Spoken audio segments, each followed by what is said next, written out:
And today's agenda, as you'll see here, is that we're just going to do some quick introductions, tell you a little bit about the space that you're in today and that we hope you continue to be in. We're so happy to have you here today. And then we'll jump right into a presentation with Dr. Bob Balfanz and, of course, spotlight some districts in action, the good stuff, and give you all time and resources at the end before we wrap up. So again, we're very, very happy to have you here today. With that, I want to go ahead and once again, I'll say my name as folks have just started to join. My name is Jen LoPiccolo, and I am the Director of School and District Partnerships for the National Partnership for Student Success. And I'd like to just very quickly tell you a little bit about NPSS and just give you a sense of this work and the partnership that is here fueling it. So NPSS is a public-private partnership. It's led by the U.S. Department of Ed, AmeriCorps, and the Johns Hopkins Everyone Graduates Center. And of course, what we do is that we are really a partnership looking to help you. We're looking to help you provide the leadership, the organizational structures, and generally the connective tissue to bring truly additional evidence-based people-powered or person-powered student supports to you, to districts, and really to help you think about what is it that you need to truly support your students. And the evidence-based supports that we often talk about and that we're focused on are looking at things like academic tutors, mentors, wraparound integrated supports, and of course, post-secondary transition and success coaches, and really helping you think about those roles.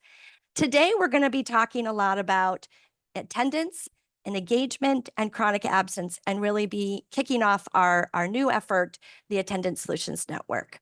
Before we go any further, let me quickly introduce a couple of folks or invite you to come off, to come to the screen. Feel free to unspotlight if you need to, Andre. But I'd love to invite Sarah Marotra to kick us off. Introduce yourself.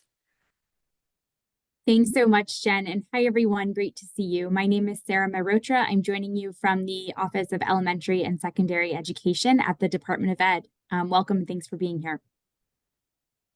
Thanks for your partnership, Sarah. I'd also like to invite Jerry to say hello. Hi, and good afternoon, everyone. It's great to be with you. I'm Jerry Crisp, and I serve on Dr. Balfanz's team at the Everyone Graduate Center at JHU. It's good to be with each of you. And again, our true partnership is also with AmeriCorps. And Tara Whalen, are you here today? I'd love to quickly introduce you. Hi, Jen. Hi, everyone. Nice to be here. Tara Whalen, I'm the P-12 Education Advisor at AmeriCorps. Thank you for your partnership. And again, thanks to everyone for joining us today. So very quickly, what have you joined? The next slide really helps paint a picture for you as we think about what we're trying to do with the Attendance Solutions Network. And really, truly, as you'll hear, a lot of this work came out of the Everyday Count Summit that we hosted in Washington, D.C. with our partners in May, and hearing from many who joined us there that they wanted more of an opportunity. And so you districts, I have you in mind as we think about the Attendance Solutions Network, and really truly wanting to make this an opportunity for you to work together with the U.S. Department of Ed, with AmeriCorps, and with Johns Hopkins University to think about what it will require to reduce chronic absence and increase student engagement. And so perhaps you've heard already, and I'll be putting the link to our landing page, which is where you can continue to get updated information. The district supports that we talk about through this network is really thinking about this 4-part webinar series, which we're happy to have you here today. And there are 3 more, and we'll show those dates shortly. And really get our, really have some content delivery and get thinking about what some tools and some district spotlights to help you on your journey to thinking about this challenge. We also, the district supports include opportunities to learn from experts and peer-to-peer learning, which we'll get into throughout the academic year. Also, opportunities and strategies for building connections with your local, state, and federal agencies. And last, really thinking about what it would look like to support implementing new models and really developing community partnerships, which we're all excited to talk to you more about. So with that, a little bit of just details about the Attendance Solution Network as you plan to join us as the district point of contact.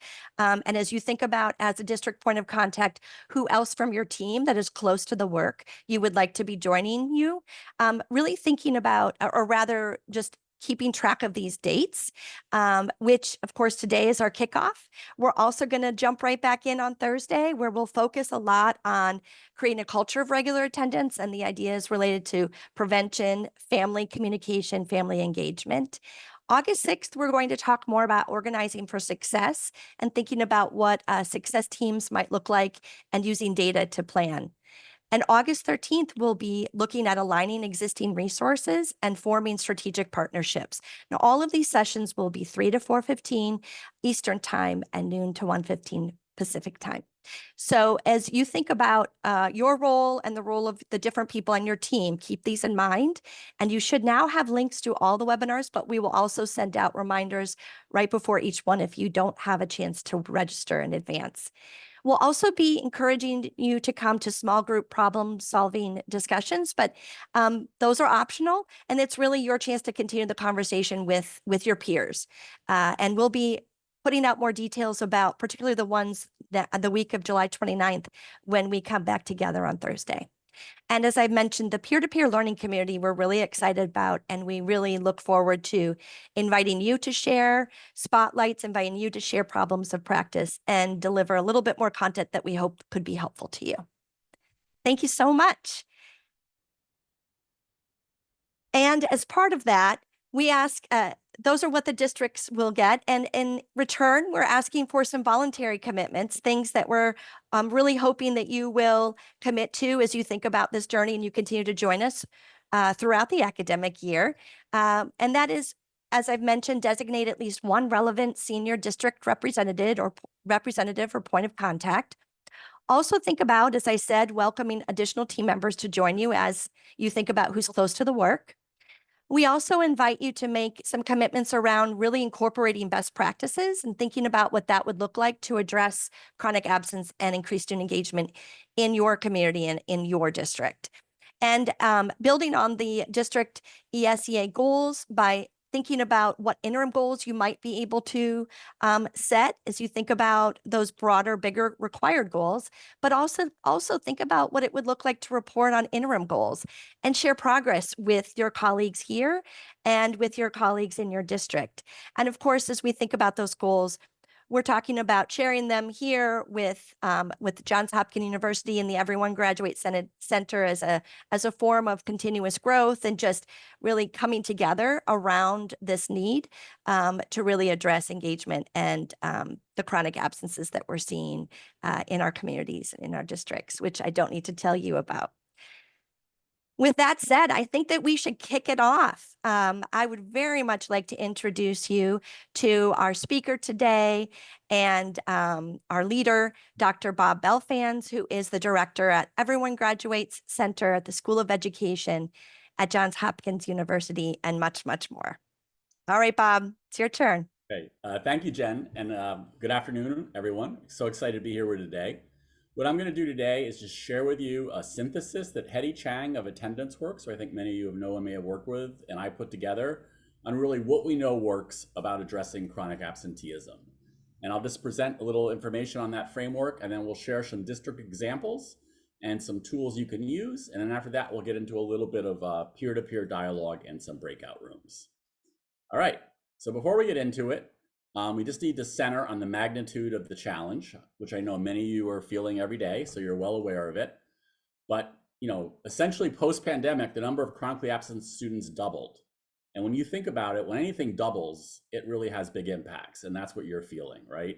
And when chronic absenteeism doubled, it meant that actually 2/3 of students were attending schools that had chronic absenteeism rates of 20% or more.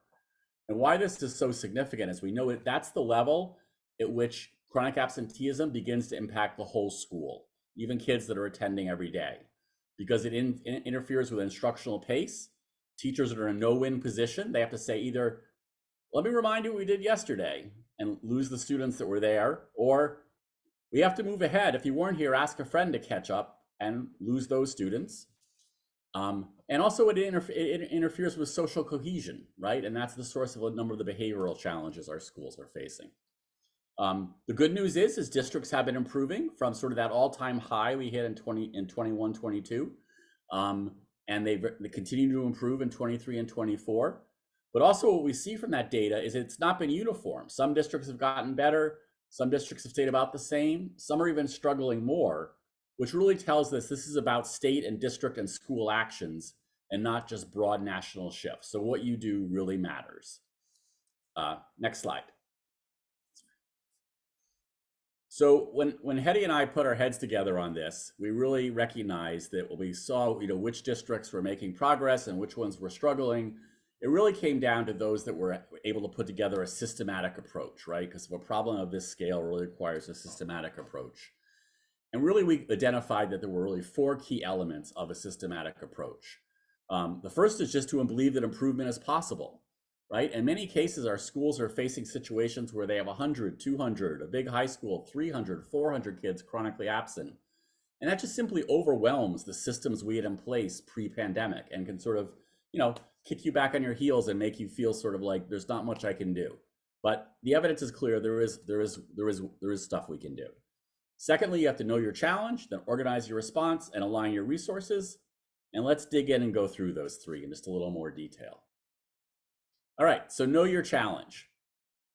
Because as we know, chronic absenteeism can really vary by time and place and grade level. And what was true maybe even 2 years ago, right after the pandemic, might be different now, right? Different challenges emerge. And we know, unfortunately, the pandemic has a long tail, and it really depends when you experience as a student and as a child, when some of these impacts are going to occur. And that's going to keep occurring for quite a while, but it may shift. So that's why we always have to really understand what at the moment is our challenge. And basically, there's 4 broad reasons kids don't come to school, and let's go through them. The first is barriers. Something is keeping me out of school. If it wasn't for that, I would be in school. And many of these barriers existed pre-pandemic and continue to exist post-pandemic. But there's a couple I want to highlight that have really been elevated by the pandemic, and maybe in ways that again, go beyond existing capacities to address them.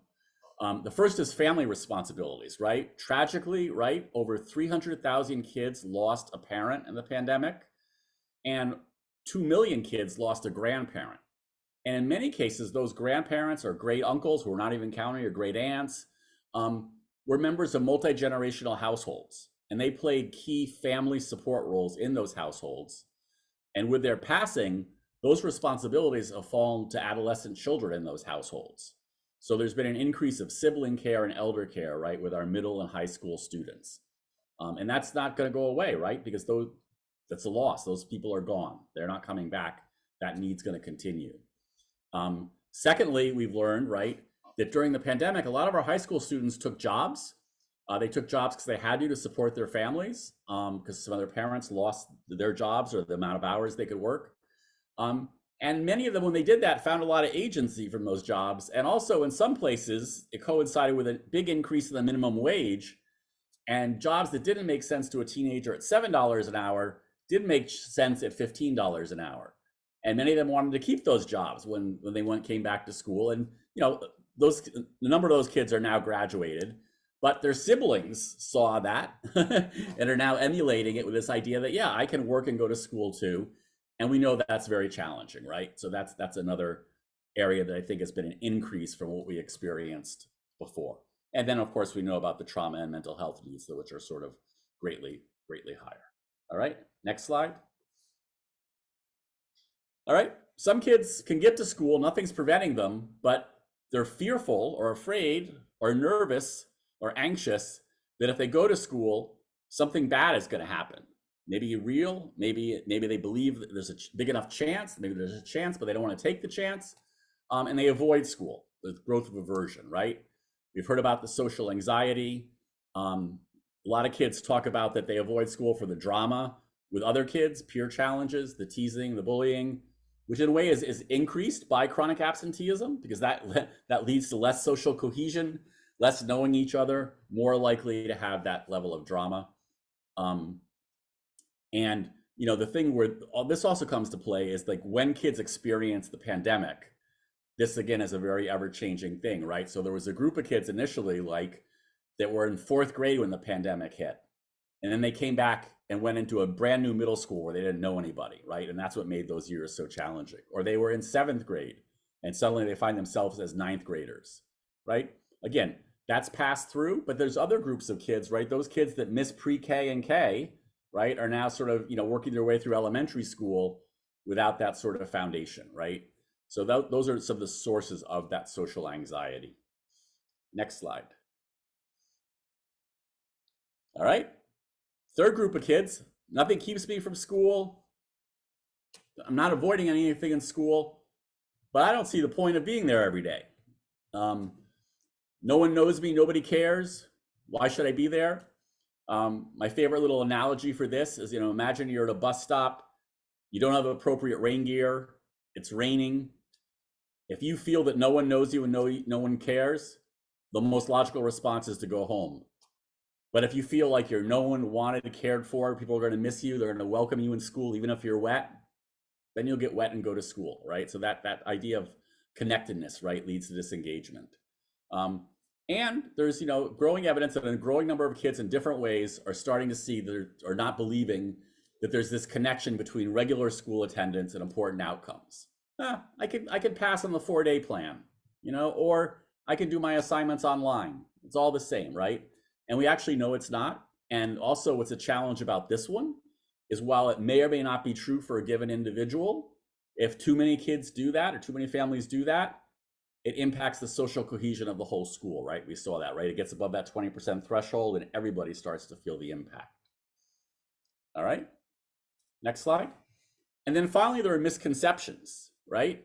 There was people have sort of overcorrected from the pandemic and parents are still, still uncertain, like, when can I send my kids to school? When do I have to keep them home? Or also again here that I don't have to know, again, the same idea that I can do my assignments online. And then there's an underlying one that existed pre-pandemic and is still there post-pandemic, which is both parents and students underestimate by half the number of days they've missed of school. And that's largely because we think in very short term. If someone asks you, do you go to school every day? You don't bring out a calendar and look like how many days you missed for the past 8 months and calculate it. You just think about the last few weeks. You say, yeah, I only missed 1 day. Sure, I come all the time, right? So there is this idea that people are not aware of how much they missed. And even, the final thing to think about this, and this came out in a recent survey, is that chronic absenteeism has always been there, but as a concept, as a thing to be aware of, it's relatively new. It's really only deeply got into schools' consciousness around 2015 and ESSA when 30-some states made it their 5th indicator. But many parents, when they were in school, no one talked about chronic absenteeism, right? It was always just attendance or truancy. So again, it takes a while for people to understand that there's real consequences or real challenges when you get to that 10% threshold of missing school. All right, so we have our reasons and we have a deeper understanding because, right, the whole idea is if you guess and get the reason wrong, at worst, you're going to use resources and they won't be effective. At worst, you might make something better. So that's why it really is worth to do that first deep work of like, why aren't they here? And where do I have to focus my efforts? But once you've done that, you're going to need a systematic approach. And what we've learned, and we've looked at where people have been successful and not, they've really sort of built a different version of the pyramid we're all used to seeing, right? But sort of reimagining it and saying, we have to do prevention up front, we then need problem solving, and then we need mitigation. And that's all supported by district and school teams with actionable data. So let's just go through this again for a minute. Next slide. Sorry. All right. So prevention, and this is a thing where I think, as schools, as districts, as everybody, we've got to be thinking about this more, because when you get to the level of 100, 200, 300, even 75 kids being chronically absent, that's beyond our ability to sort of individualize our way out of the thing. We can't create an individual solution for every single kid when we have hundreds of kids we have to do that for, or even, more than 70 kids we have to do that for, right? Of a school of a modest size, that could be overwhelming. So we really have to think, how do we drive down the number of kids who are becoming chronically absent So for those that do, despite our efforts, we have the capacity to do that more customized solutions. So fortunately, there's some good evidence-based strategies for prevention, and we're going to actually spend the whole second webinar on Thursday really going deep on this. But increasing school connectedness, family engagement, messaging campaigns that school's a good place to be, nudge letters are all really important, highly proven, effective prevention strategies that make a real difference. And what I just want to do today, and we'll go deeper on Thursday, is just to spend a minute doing a deeper dive on school connectedness, because that's one of the newer ideas in many ways. Next slide, please. All right. So we know that when students are connected to school, it's as close as we have to a universal prevention measure for everything. They're more likely to come to school, they're more likely to behave, they're more likely to do better in school, their physical and mental health is better, they engage in fewer risky behaviors. And we know that there's sort of, when four things are true, we know that kids are connected to school. And these are all things that schools can influence, improve, and measure. So this is the place I argue that's really a place for districts and schools to go deeper in their prevention strategies, to say, figure out how many of our kids are connected and not connected, and then what's our way to get it to, so that we make sure that all our kids are connected. And we know they're connected when a kid can say, there's an adult that knows and cares about me as a person. I have a supportive peer group. At least some of the time I'm engaged in activities that I find meaningful, and they often have a pro-social aspect, which means I feel like I'm helping others. It's not just about me. And I feel welcome in school for who we are. And again, going back to my bus stop, right? Nobody knows me, nobody cares. Logical thing is to go home. If I don't get on that bus, even though I'm wet, there'll be adults wondering where I am. My peers will miss me. I'm gonna miss a fun activity. And no one's gonna make fun of me when I walk into school sopping wet because I didn't have an umbrella or a raincoat. In that case, I get wet and I go to school, right? That's school connectedness. All right, we do the best prevention we can.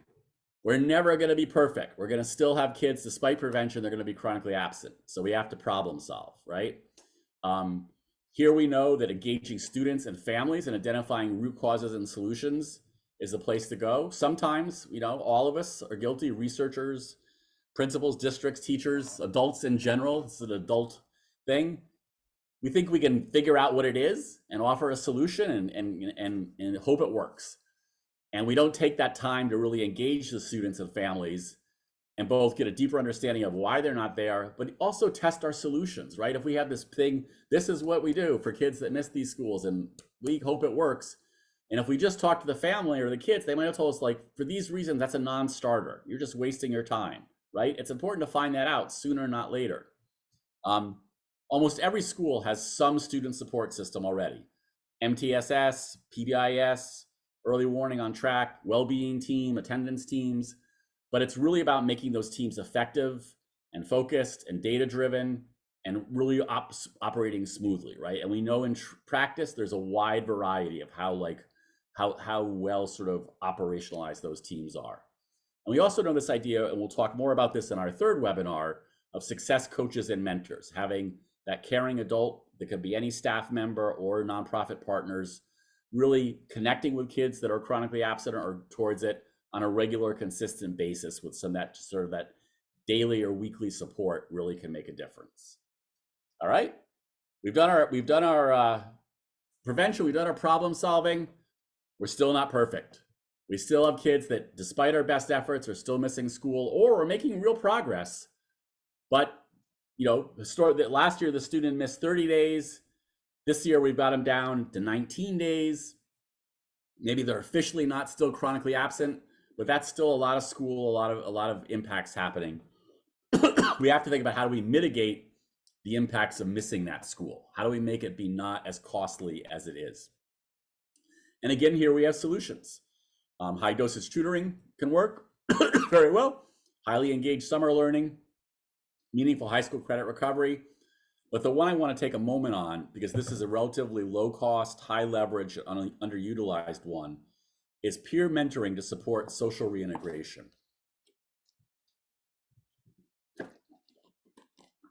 Excuse me. So again, when kids have missed school for a little bit, they sometimes get hesitant to come back to school.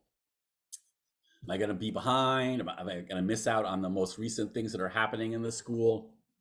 So to have that other student serving as that connecting point could really make a difference. So a number of schools will use seniors working with 9th graders or 8th graders working with 6th graders. This idea of a homeroom captain, right?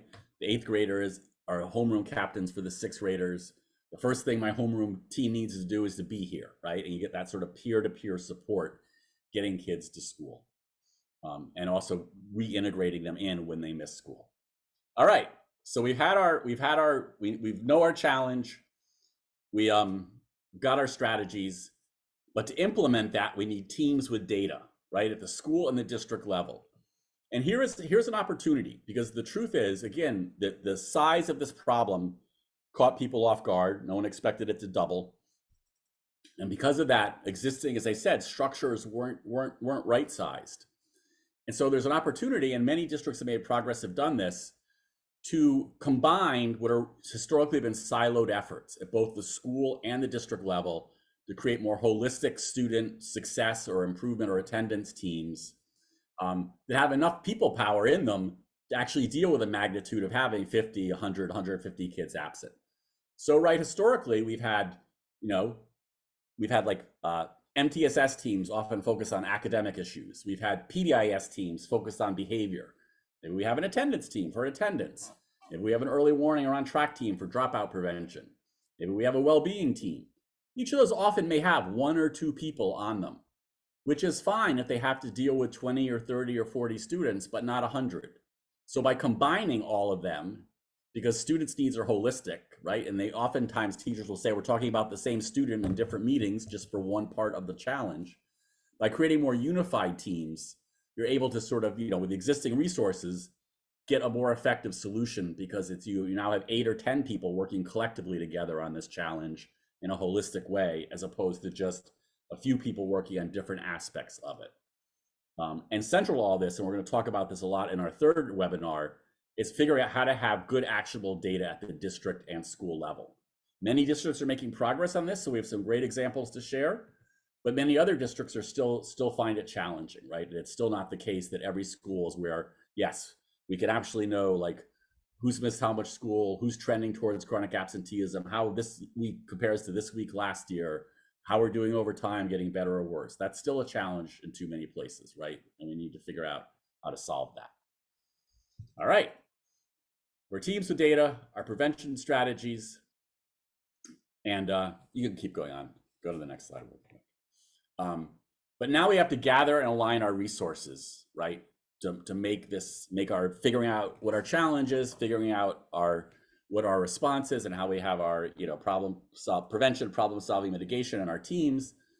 And this involves taking stock. And again, many districts have found they have more resources than they think because they've been siloed.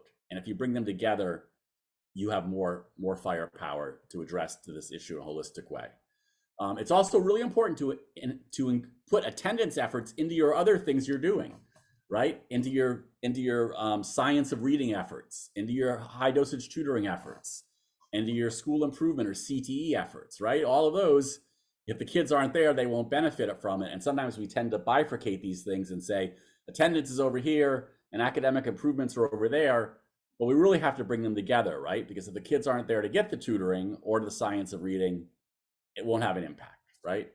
And then finally, once you've done that, you're going to realize there's still holes. It's going to be changed, and each district will be different where they need additional supports. And that's really partnerships with local nonprofits, health providers, government agencies, and colleges really come into play. And in our fourth webinar, we're really going to go deeper into that. We have some really great district examples how that's being done, and we'll touch a little bit more on it today. And actually, I wanted to go to the next slide just to give a few examples from how NPSS, the folks that are sponsoring this webinar series, and the larger attendance solutions network can help. So one partner to think more about is your local higher ed institution. And partly that's because they've been charged by the Department of Education to increase the number of their work study students that are working with their local K-12 schools as community service to be their work study. and really asking the universities to double the number of students historically that have done community service and K-12 schools from the university.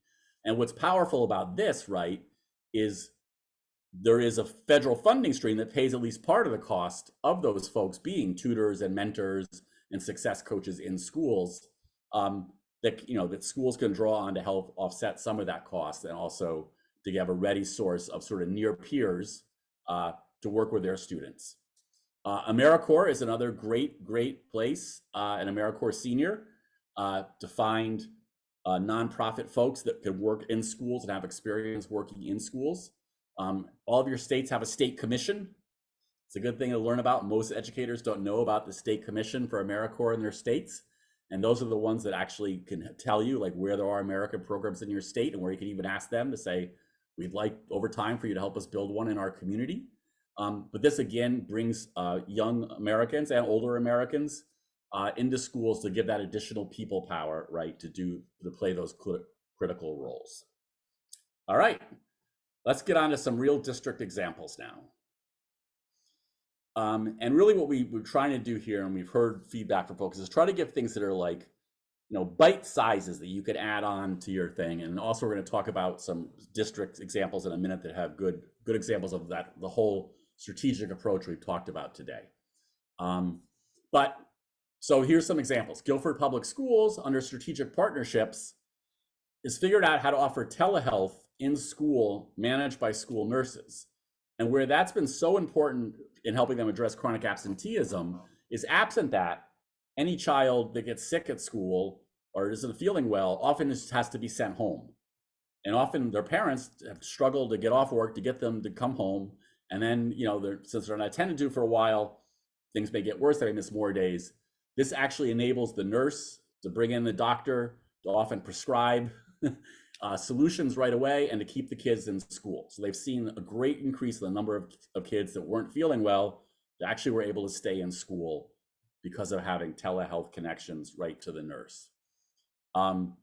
Arlington K-8 in Pittsburgh faced a problem a number of districts of schools are facing now, is that with the shortage of school bus drivers, right, that many people are facing, a number of districts have increased how far kids have to walk to school before they get a bus. So for example, in this case, this elementary, it used to be a mile boundary. It's now a 1.5 mile boundary. That if you live in 1.5 miles of the school, you have to walk to school or get there by your parents or a neighbor. And this one school found that they had the most number of kids affected by that new rule. And their chronic absenteeism rate skyrocketed to 78%. And so what they did is they partnered with a local nonprofit, and they created this program, and I just love its name, the Nanas and Van program. And they basically largely got retired folks in the community, the nanas, the grandmas, to be a team that, for everyone that fit this characteristics, calls the homes every morning to check in to say, do you have a way for your son or daughter to get to school today? And if they don't, they're able to send a van to pick them up.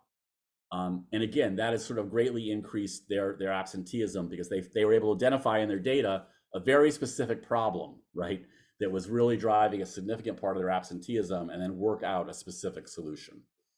All right, next slide. Manzano High School in Albuquerque, what they really did creatively is this idea of integrating these silos, right? And they had a community school effort with a community school coordinator. And they had a long-standing sort of early warning effort to keep kids on track to graduation with its own facilitator. And where they really took off is when they brought them together to create an integrated student success team, right? And you could just sort of see how that flows, that when the early warning identifies needs quickly, the community school coordinator is much able to address that because of their wide network. And as opposed to waiting until like it's a much bigger problem and then trying to figure it out. And so that's just an example of bringing those groups together. And then another one of my favorites, just for creative thinking, is Southeast Lauderdale High School in Meridian, Mississippi. It's a rural high school. And they just had lots of disengagement post-pandemic. Lots of kids of, what's the point of coming to school? And they really found, when they talked to them, they surveyed them, they did focus groups, that they really didn't have this sense of belonging to school, as being a part of the school environment. And when they asked them how, they really said we really want to be involved in some sort of extracurricular thing, and in particularly with the sports team, because it was a very big sports culture community, sort of Friday night lights. And of course, you just can't expand your sports teams just to increase participation. But what they brilliantly and creatively came up with is for every varsity and JV, girls and boys team, they created almost 5 new positions, right? The photographer, the videographer, the stats person, the drone operator, and there was one other.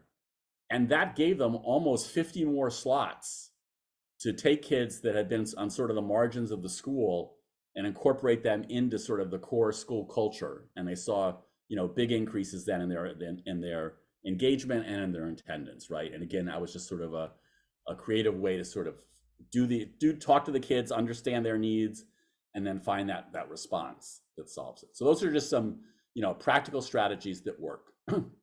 We also want to share with you, there's a growing plethora of resources you could dive into. Some of you may be familiar with, some of you may not.